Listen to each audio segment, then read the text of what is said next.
Hello everyone, welcome to our channel. ఈరోజు కథ you are my devil. అక్షర వెళ్ళిపోయిన తర్వాత ఆమె చేసిన పాయసం విక్రమ్కి ఇచ్చాడు. దాన్ని అందుకొని సోఫాలో కూర్చొని ఒక స్పూన్ నోట్లో పెట్టుకొని కళ్ళు మూసుకున్నాడు. డేవిడ్, ఎన్ని మారినా మీ మేడం చేతి వంట మారలేదు, అదే టేస్ట్ అంటూ బౌల్ మొత్తం ఖాళీ చేశాడు. డేవిడ్ కూడా తిని అవును సార్, చాలా టేస్టీగా చేశారు అన్నాడు. విక్రమ్ హ్యాండ్ వాష్ చేసుకుని ఆ అమ్మాయి గురించి తెలిసిందా అని అడిగాడు. ఎస్ అని ఒక ఫైల్ ఓపెన్ చేసి, సార్ ఆ అమ్మాయి పేరు గౌరీ. తను చిన్నప్పుడే తన పేరెంట్స్ చనిపోతే తన మామయ్య నాగేష్ దగ్గర పెరిగింది. కానీ వయసు పెరిగే కొద్దీ తన పట్ల వాళ్ళ మామయ్య ప్రవర్తన మారడంతో అతని నుండి దూరంగా వచ్చేసి హాస్టల్లో జాయిన్ అయ్యి దొరికిన పని చేసుకుంటూ తన డిగ్రీ కంప్లీట్ చేసింది. మన కంపెనీలో 5 years నుండి వర్క్ చేస్తుంది.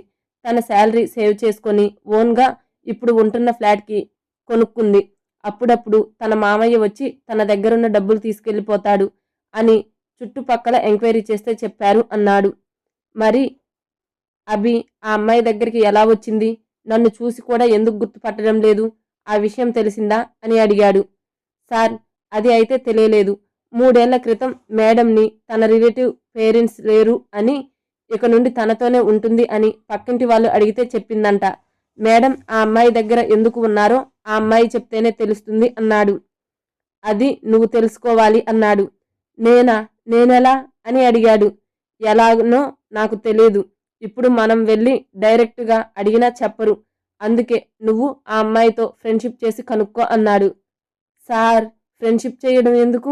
ఒక వార్నింగ్ ఇస్తే ఆ అమ్మాయి నిజం చెప్పేస్తుంది కదా అన్నాడు.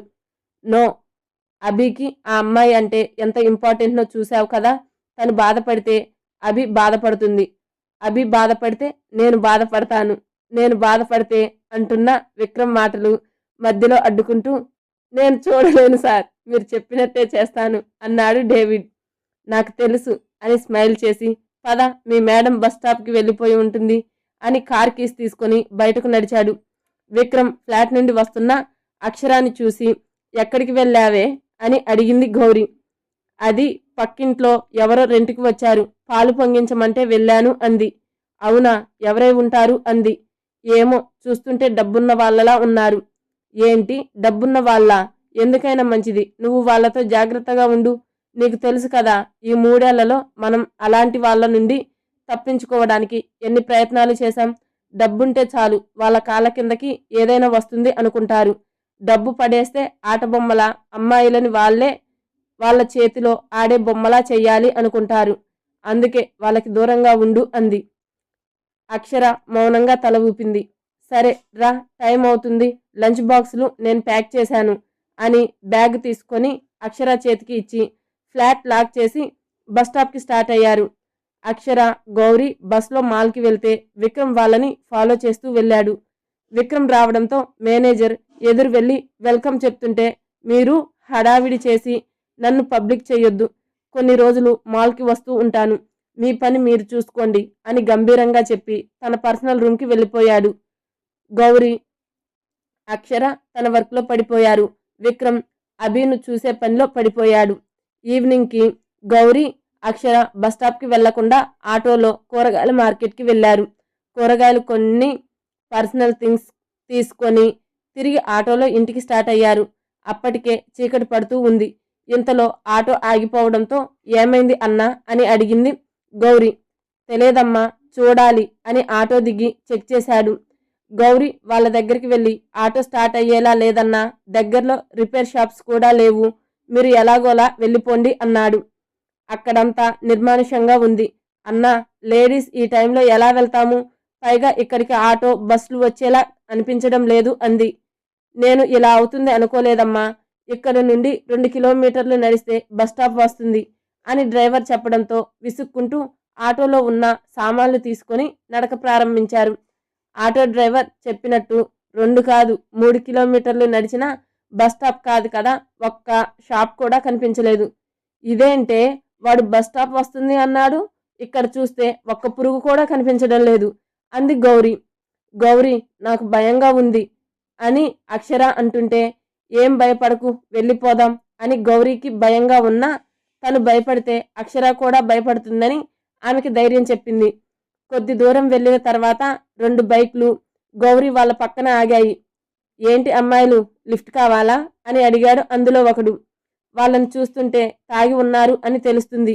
మందు వాసన గుప్పుమని కొడుతుంటే వద్దు మేం వెళ్ళిపోతాం అని ముందుకు వెళ్తుంటే బైక్ దిగి వెళ్లకుండా గౌరీ వాళ్ళకి చేతిని అడ్డుగా పెట్టాడు. చేతి అంది సీరియస్గా గౌరీ. ఏంటే లిఫ్ట్ ఇస్తాను అంటుంటే బిల్డప్ ఇస్తున్నావు, వచ్చి బండెక్కండి అన్నాడు. ఇంతలో కార్ లైట్ వాళ్ళ మొహాలకి తగిలితే చేతులు అడ్డు పెట్టుకొని చూస్తూ, రేయ్ ఎవర్రా నువ్వు కళ్ళలోకి లైట్స్ వేస్తున్నావు అని అడిగాడు. కార్ నుండి విక్రమ్ దిగి పాకెట్లో 2 చేతులు పెట్టుకొని వాళ్ళనే సూటిగా చూస్తుంటే విక్రమ్ కటౌట్ చూసి వాళ్ళు భయపడి అక్కడి నుండి పారిపోయారు. వాళ్ళు వెళ్ళిపోవడంతో గౌరీ, అక్షర వెళ్ళిపోతుంటే వచ్చి కారెక్కండి, లిఫ్ట్ ఇస్తాం అన్నాడు డేవిడ్. వెళ్తున్న గౌరీ ఆగి వెనక్కి తిరిగి వాళ్ళు అయిపోయారు, ఇప్పుడు మీరు మొదలు పెట్టారా అని కోపంగా అడిగింది. అయ్యో మేము అలాంటి వాళ్ళం కాదండి, మమ్మల్ని చూస్తే మీకు అలా అనిపిస్తుందా అని కంగారుగా అన్నాడు. మీ మొహంపై రాసి ఉంటుందా మీరు మంచివారు అని? ఉండదు, కానీ చెడ్డవాళ్ళమని కూడా ఉండదు కదా. మేము మీ పక్కింట్లోనే ఉంటున్నాం, మీకేం భయం లేదు అన్నాడు. నువ్వెక్కడ ఉంటే నాకెందుకు, పోవయ్యా అని ముందుకు కదిలింది. ఇదేంటి ఫైర్ బ్రాండ్లా ఉంది ఈ అమ్మాయి, ఒప్పుకునేలా లేదే అని విక్రమ్ వైపు చూస్తే అక్షరాకి సైట్ కొట్టుకుంటూ కనిపించాడు. సార్ తర్వాత చూసుకుందరు, ముందు వాళ్ళు కారెక్కేలా చూడండి అని విక్రమ్ దగ్గరికి వెళ్ళి మెల్లిగా చెప్పాడు. దాంతో గౌరీని చూసి, సిస్టర్ ఈ టైంలో మీరు ఒంటరిగా వెళ్ళడం మంచిది కాదు, ఇక్కడ ఏ వెహికల్స్ వెళ్ళేలా కనిపించడం లేదు, మేము మీ ఇంటి పక్కనే ఉంటాం, వస్తే మిమ్మల్ని డ్రాప్ చేస్తాను. మీకు మాపై అనుమానం ఉంటే మీ ఫోన్ లొకేషన్ షీ టీమ్కి షేర్ చేయండి. ఒక అమ్మాయిగా మీ భయాలు మీకు ఉంటాయి. ఇప్పుడు మా మీద అనుమానంతో ఒంటరిగా వెళ్ళాలని చూస్తే డ్రింక్ చేసే వెధవలు ఈ టైంలోనే తిరుగుతారు, మీ ఇష్టం అని భుజాలు ఎగరేసి వెళ్ళి కార్ ఫ్రంట్ సీట్లో కూర్చున్నాడు. అక్షర, వెళ్దాం గౌరీ, ఆ అన్నయ్య చాలా మంచివారు, మార్నింగ్ నాతో చాలా ప్రేమగా మాట్లాడారు అంది. నువ్వొక్కదానివే ప్రతి ఒక్కరిని నమ్మేస్తావు అని గౌరీ అక్షరాన్ని కసిరి కాసేపు ఆలోచించింది. ఇప్పుడు వీళ్ళతో వెళ్ళడమే బెటర్ అని వాళ్ళ కోసం వెయిట్ చేస్తున్న డేవిడ్తో వస్తాం అంది. అమ్మయ్య ఒప్పుకుంది అని మనసులో అనుకొని రండి అని అక్షర కోసం డోర్ ఓపెన్ చేస్తుంటే డేవిడ్ వైపు సూటిగా చూసింది గౌరీ. కార్ డోర్ తీయడం రాదేమో అని తీశాను అన్నాడు డేవిడ్. నేను అడగలేదు కదా అంటూ కారులో కూర్చుంది. అబ్బో చాలా ఉంది మేడం గారికి అనుకొని కార్ డోర్ క్లోజ్ చేసి వెళ్ళి డ్రైవింగ్ సీట్లో కూర్చున్నాడు. విక్రమ్ ఫ్రంట్ మిర్రర్ నుండి బ్యాక్ సీట్లో ఉన్న అక్షరాన్ని రెప్పవేయకుండా చూస్తున్నాడు. అది గమనించిన అక్షర, ఇదేంటి ఈయన వచ్చినప్పటి నుండి నా వైపే చూస్తున్నారు అనుకొని విక్రమ్ వైపు చూసింది. ఈసారి అక్షరాన్ని చూసినప్పుడు గౌరీ విండో నుండి బయటకు చూడడం చూసి అక్షరాన్ని చిలిపిగా చూస్తూ కన్ను కొట్టాడు. అంతే, గుండె జల్లుమంది అక్షరాకి. వెంటనే తలదించేసి నేను చూసింది భ్రమ నిజమా అనుకొని గోర్లు కొరికేస్తుంటే ఆకలేస్తుందా అని అడిగాడు విక్రమ్. ఏంటి అని డేవిడ్ గౌరీ ఇద్దరు ఒకేసారి అడిగారు. ఏం లేదు, ఆ అమ్మాయి గోర్లు తింటుంటే అడిగాను అని అక్షర వైపు చూపిస్తే టక్కున చేతిని నోటి దగ్గర నుండి తీసేసింది. దగ్గరికి వచ్చేశాం అక్షర, టెన్షన్ పడకు అంది గౌరీ. టెన్షన్ పడినప్పుడు అక్షర గోర్లు కొరుక్కుంటుంది అని తనకి తెలుసు. వాళ్ళుండే అపార్ట్మెంట్ రావడంతో డేవిడ్ కార్ స్టాప్ చేశాడు. అక్షర గౌరీ కార్ దిగి గౌరీ విక్రమ్కి థ్యాంక్స్ చెప్పి వెళ్తుంటే అక్షర ఆమె వెనకే వెళ్తూ ఒకసారి వెనక్కి తిరిగి చూసింది. హ్యాండ్స్ ఫోల్డ్ చేసుకుని కార్కి ఆనుకొని నిలబడి తనని సూటిగా చూస్తున్న విక్రమ్ చూపులకి తడబడి ఫాస్ట్గా వెళ్ళిపోయింది. వెళ్తున్న అక్షరాన్ని నవ్వుతూ చూస్తుండిపోయాడు విక్రమ్. సార్ మీరు మేడంకి నిజం చెప్పేయొచ్చు కదా అన్నాడు డేవిడ్. చెప్తే నమ్ముతుంది అనుకుంటున్నావా? పైగా మా ఇద్దరికి పెళ్లి జరిగినట్టు ఒక్క సాక్ష్యం కూడా లేదు. ఒకవేళ ఏదో విధంగా తనే నా భార్య అని నిరూపించి తనని నా దగ్గరికి తెచ్చుకున్నా మనస్ఫూర్తిగా నాతో ఉండదు అన్నాడు. మరి ఇప్పుడేం చేద్దామనుకుంటున్నారు సార్ అని అడిగాడు డేవిడ్. ఈ అక్షరాన్ని నా ప్రేమలో పడేసి పెళ్లి చేసుకుంటాను అని చిరునవ్వుతో చెప్పాడు. అలా అయితే మీ ప్రేమకి నేను హెల్ప్ చేస్తాను సార్ అన్నాడు హుషారుగా. నీ హెల్ప్ లేకపోతే ఎలా? నీ హెల్పే కావాలి. మా మధ్యలో ఉన్న ఆ అమ్మాయి గౌరీని నువ్వే అడ్డు తీయాలి అన్నాడు. సార్, ఆ అమ్మాయి మరీ మెంటల్లా ఉంది, చిన్న మాటకే గయ్యమని అరుస్తుంది అన్నాడు చిరాకు పడుతూ. డేవిడ్, నీకెలానో పెళ్లి కాలేదు కదా, పోనీ ఆ అమ్మాయిని లైన్లో పెట్టొచ్చు కదా అన్నాడు. ఆ అమ్మాయి, వద్దు సార్, ఆ ఫైర్ బ్రాండ్తో నేను పడలేను, నన్ను వదిలేయండి అన్నాడు నీరసంగా. డేవిడ్ మాటలకి విక్రమ్ నవ్వుకున్నాడు. నవ్వకండి సార్ అని ఉక్రోషపడుతూ, సార్ రండి వెళ్దాం అన్నాడు. హా, పద అని డేవిడ్, విక్రమ్ తన ఫ్లాట్కి వెళ్లారు. గౌరీ, అక్షర ఫ్లాట్ లాక్ ఓపెన్ చేసి లోపలికి వెళ్లారు. కర్రీస్ ఉన్నాయి కదా, రైస్ పెట్టుకుంటే సరిపోతుంది, తొందరగా తిని నిద్రపోవాలి, ఈరోజు చాలా అలసటగా ఉంది అని బెడ్పై కూర్చుంది గౌరీ. సరే, నువ్వు ఫ్రెష్ అవ్వు, నేను రైస్ పెడతాను అని కిచెన్లోకి వెళ్ళింది అక్షర. పని చేస్తుంది కానీ ఇంతకు ముందు విక్రమ్ చూసిన చూపులే గుర్తొస్తున్నాయి. అతని చూపుల్లో కోరిక లేదు కానీ ఇంకేదో ఫీలింగ్ కనిపిస్తుంది అక్షరకి. విక్రమ్ ఆలోచనల్లో రైస్ కడుగుతూ వాటర్తో పాటు రైస్ కూడా ఉంపేస్తుంటే, అక్షర, ఏం చేస్తున్నావే, ఎక్కడ ఆలోచిస్తున్నావు అని అక్షర చేతిలో గిన్నె తీసుకొని రైస్ కడిగి కుక్కర్లో పెట్టింది. అది ఏం లేదు, కొంచెం తలనొప్పిగా ఉంది అనగానే గౌరీ కంగారు పడుతూ, ఏంటి తలనొప్పిగా ఉందా, హాస్పిటల్కి వెళ్దాం పదా అని హడావిడి చేస్తుంటే, గౌరీ, ఎక్కువ ఏం కాదు, కొంచెమే, నువ్వు కంగారు పడకు అంది. సరే, ఈ పని నేను చూసుకుంటాను, నువ్వు వెళ్ళి స్నానం చేసిరా, తినేసి టాబ్లెట్స్ వేసుకుందువు అని అక్షరాని రూమ్కి పంపించి వంట చేస్తుంది. ఇంతలో డోర్ కొట్టిన సౌండ్కి వెళ్ళి డోర్ ఓపెన్ చేసి చూస్తే ఎదురుగా డేవిడ్ కనిపించాడు. ఏంటి అంటూ సీరియస్గా చూస్తూ అడిగింది. ఈ బోండం తలుపు తీయాలా అని మనసులో అనుకొని, అది మీకేమైనా హెల్ప్ కావాలి అంటే అడగండి, అది చెప్పడానికే వచ్చాను అన్నాడు. మీరు ఇక్కడికి వచ్చి ఎన్ని రోజులయ్యింది అని చేతులు కట్టుకొని అడిగింది. ఒకరోజు అన్నాడు. మేము ఇక్కడ 2 ఏళ్ల నుండి ఉంటున్నాం, అప్పటి నుండి మేము ఎవరి హెల్ప్ తీసుకోలేదు, ఇప్పుడు మీ హెల్ప్ అవసరం అవుతుంది అనుకోవడం లేదు, ఓవర్ యాక్షన్ చేయకుండా ఇక్కడి నుండి దయచేయి అని డేవిడ్ మొహంపై డోర్ క్లోజ్ చేసింది. ఛా, మా మేడం కోసం నీతో మాటలు పడుతున్నా, లేదంటే నీ 2 చెంపలు వాయించేవాడిని అని కచ్చిగా అనుకొని తమ ఫ్లాట్కి వెళ్ళాడు. కస్సుబుస్సులాడుతూ వస్తున్న డేవిడ్ని చూసి ఏమైంది అని చిరునవ్వుతో అడిగాడు. సార్, ఆ బోండం చాలా ఎక్స్ట్రాలు చేస్తుంది. అరే, హెల్ప్ కావాలా అని అడిగితే ఎంత పవర్గా ఆన్సర్ చేసిందో. వదిలే డేవిడ్ అంటుంటే, వదిలేస్తాను సార్, ఆవిడని ఏం పట్టుకోవడం లేదు, మీరు వెళ్ళిన పని అయ్యిందా అని అడిగాడు. హా, అయ్యింది, ఇదిగో ఈ కీ సింబల్స్ అంటూ సోప్పై ఉన్న తాళం అచ్చు చూపించాడు. డేవిడ్ గౌరీని మాటల్లో పెట్టినప్పుడు విక్రమ్ బాల్కనీ నుండి లోపలికి వెళ్ళి వాళ్ళ ఇంటి కీస్ అన్ని సోప్పై అచ్చు వేసి తీసుకొచ్చాడు. రేపు ఈవినింగ్కి ఆ కీస్ నా చేతిలో ఉండాలి. ఓకే సార్ అని సోప్ తీసుకున్నాడు. ఇంకా అసహనంగా ఉన్న డేవిడ్ మొహం చూసి, డేవిడ్, ఒకటి చెబుతాను, ఆ అమ్మాయి గౌరీ కోసం నీకు మొత్తం తెలిసింది కదా అని అడిగాడు. అవును సార్, ఇప్పుడు ఎందుకు అడుగుతున్నారు అని అయోమయంగా అడిగాడు. ఒంటరిగా పెరిగిన ఆడపిల్ల, అందులోనూ చాలా కష్టపడింది, అటువంటి అమ్మాయితో ఒక అబ్బాయి హెల్ప్ చేస్తాను అంటూ వెళ్తే ఒప్పుకుంటుంది అనుకుంటున్నావా? ఇలానే ఆన్సర్ చేస్తుంది, బికాజ్ అలానే ఉండాలి కూడా. ఇదంతా ఎందుకు చెప్తున్నాను అంటే, గౌరీ నీతో పవరుగా మాట్లాడుతుంది అనుకుంటున్నావు, కానీ ఆ వెనుక నాకు ఆ అమ్మాయి భయం కనిపిస్తుంది. ఒకసారి నువ్వు ఆ అమ్మాయి ప్లేస్లో ఉండి ఆలోచించు అని చెప్పి ఫ్రెష్ అవ్వడానికి తన రూమ్కి వెళ్ళిపోయాడు. విక్రమ్ చెప్పినట్టు డేవిడ్ గౌరీ ప్లేస్లో ఉండి ఆలోచించాడు. ఆమె అలా మాట్లాడడంలో తప్పు లేదు అనిపించింది. ఆమెను అపార్థం చేసుకున్నానని కొంచెం ఫీల్ అయ్యాడు. డేవిడ్ వెళ్ళిన తర్వాత గౌరీ రైస్ పెట్టేసి మార్నింగ్ ఉన్న కర్రీస్ వేడి చేసి అవన్నీ హాల్లోకి తీసుకొచ్చింది.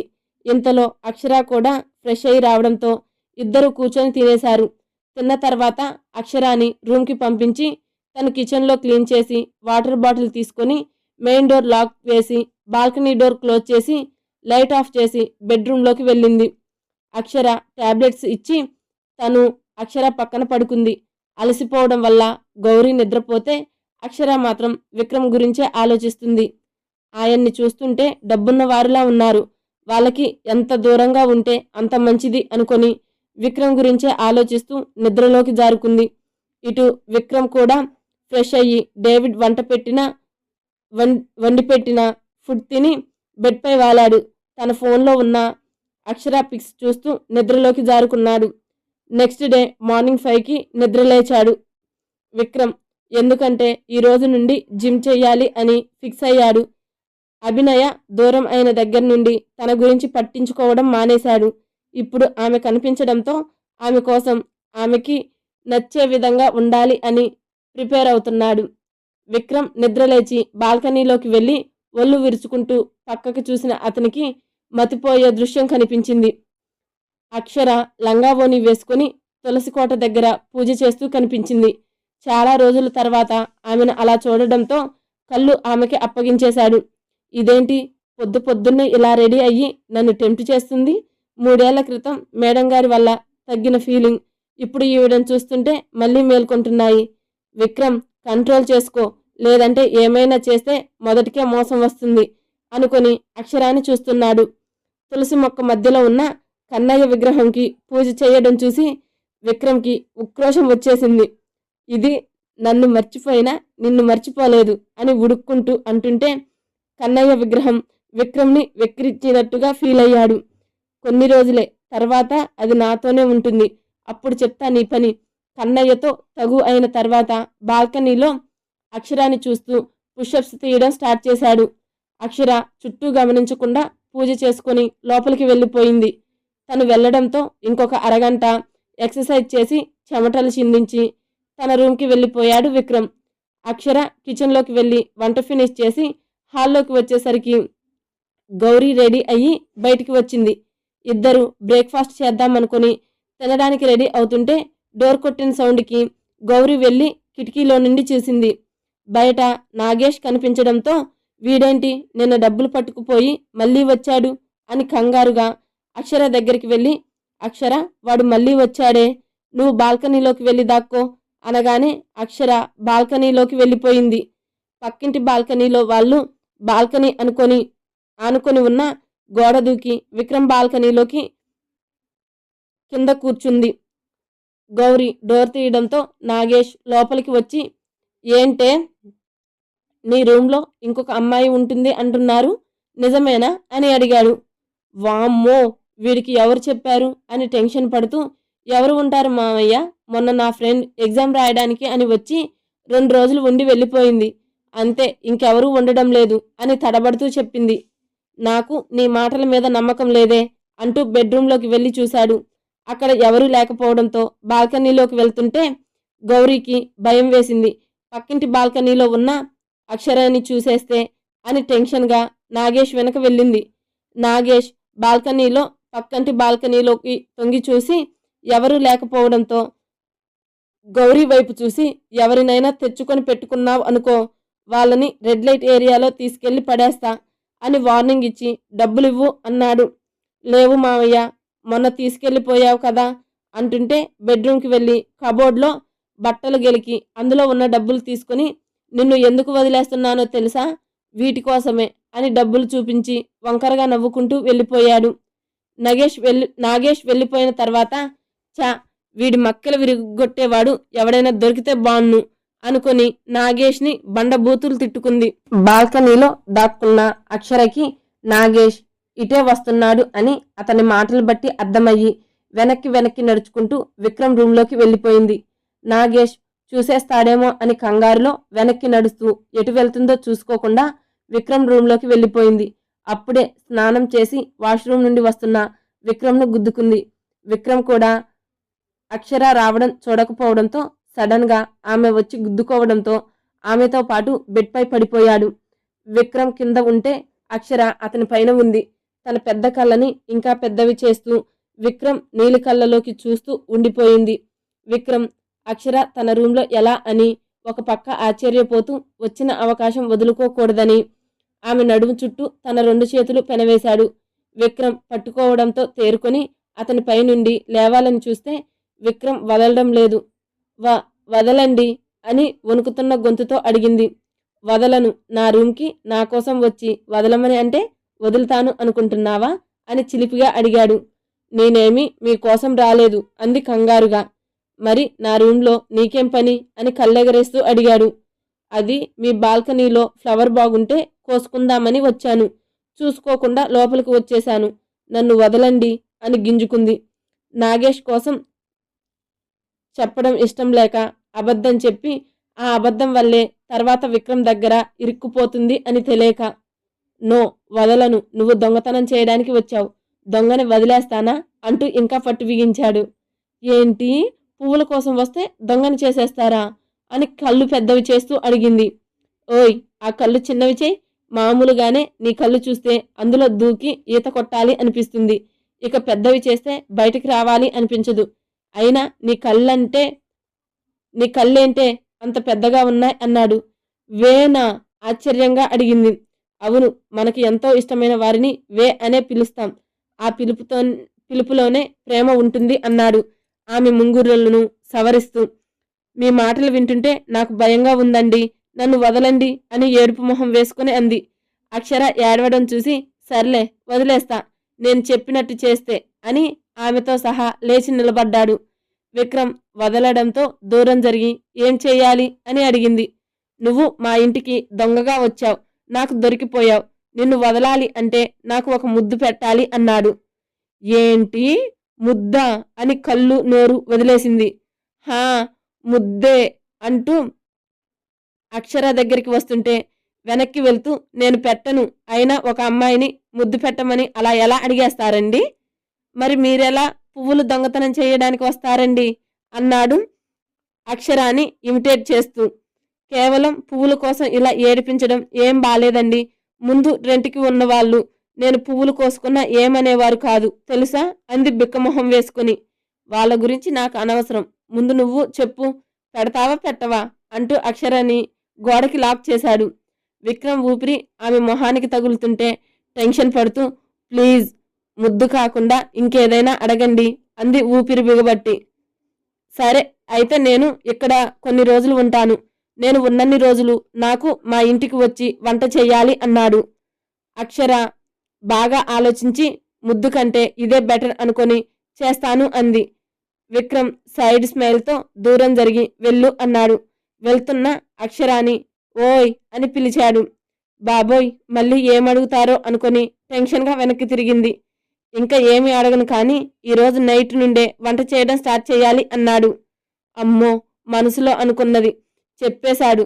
చాలా జాగ్రత్తగా ఉండాలి ఈయనతో అనుకొని బాల్కనీలోకి వెళ్ళి గోడ ఎక్కుతుంటే మళ్ళీ పిలిచాడు.